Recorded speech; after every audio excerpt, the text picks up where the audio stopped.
তোমাদের জন্য সুখবর রয়েছে। উপবৃত্তি নিয়ে কিছু আপডেট দিব, নতুন উপবৃত্তি কিছু তথ্য দিব এবং যারা উপবৃত্তি টাকা পাও নাই তাদের জন্য বেশ কিছু তথ্য রয়েছে। দেখো, বর্তমানে আমরা গত ভিডিওতে দেখিয়েছিলাম তোমাদের ২৪-২৫ অর্থ বছরে জুলাই, ডিসেম্বর এবং জানুয়ারি, জুনের টাকা দিছে। অনেকে বলেছে ২ বছরে, ২ বছরের টাকা না, টাকাই ১ বছরের। এইখানে ৬ মাস, এই ৬ মাসে গত বছর যেটাকে বলা হয় বকেয়া, এই বকেয়া টাকাটা দিচ্ছে আর এই টাকাটা বর্তমান বছরের। সেটা বর্তমান টাকা, এটাতে কোনো সমস্যা নেই। এই যে ৬ মাস টাকা দিছে এবং এইখানে কোন কোন শিক্ষার্থীরা কত টাকা পাইছে সেটা আমরা দেখিয়েছিলাম। ষষ্ঠ শ্রেণীর শিক্ষার্থীরা ১২০০, ২৪০০, এখানে পাইছে ২৭০০, এইখানে আছে তোমাদের মনে হয় ৩৩০০ টাকা, এখানে আছে ৩৬০০ টাকা, এখানে আছে ২৮০০ টাকা, এখানেও কিছু টাকা, এইভাবে টাকা মূলত তোমাদেরকে প্রদান করেছে তারা। সো এইভাবে তোমাদেরকে টাকা প্রদান করছে। অলরেডি অনেক শিক্ষার্থী টাকা পেয়েছে, অনেক শিক্ষার্থী টাকা পাও না। যারা টাকা পাও নাই তাদেরকে ফার্স্ট পরামর্শ থাকবে অপেক্ষা করো। যদি তুমি উপবৃত্তির যোগ্য শিক্ষার্থী হয়েছে এবং এটা তো তুমি জেনেছো আগেই, যদি জেনে থাকো এবং যদি যোগ্য শিক্ষার্থীও টাকা পাবা, এরা তোমাকে টাকা দিবে। হয়তো বা কারো টাকা আসতে দেরি হতে পারে। সেকেন্ড, যদি কোনো কারণে টাকা একদমই না আসে তাহলে যোগাযোগ করো তুমি তোমার শিক্ষা প্রতিষ্ঠানের সাথে, তারা এই ব্যাপারটা দায়িত্ব নেবে। এখানে একটা কথা বলি, এই যে এসএসসি ২৬ এবং হচ্ছে যে এইচএসসি ২৬, এই যে দুইটা ব্যাচে স্টুডেন্ট আসো, এই দুই ব্যাচে স্টুডেন্টরা কিন্তু বর্তমানে হয়তো বা একটু স্কুল কলেজ থেকে দূরে আসো, বাট তোমরা যোগাযোগ করলে তোমাদের এটা সমাধান তারা করে দিবে এবং টাকা তোমাদেরকে প্রদান করবে, ঠিক আছে? এবং এই টাকাটা তোমরা পাবা।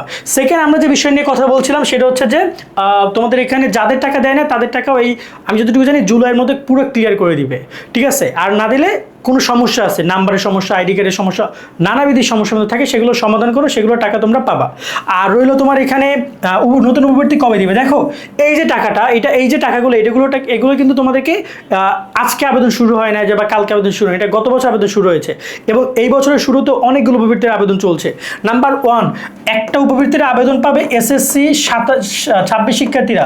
সেটা হচ্ছে যে ওদের কয়েকটা আমি একটু বলি। একটা হচ্ছে মেধাবৃত্তি, সাধারণ বৃত্তি, 2 নম্বর হচ্ছে সমন্বিত উপবৃত্তি, 3 নম্বর হচ্ছে ভর্তি সহায়তা, 4 নম্বরে সমন্বয় উপবৃত্তি পাবে ওরা। সো টোটাল এই 4টা উপবৃত্তি পাবে, ওরাই পাবে। আরও যারা নর্মাল স্টুডেন্ট আছে তাদেরও আর্থিক থেকে শুরু করে বেশ কিছু উপবৃত্তি দিবে।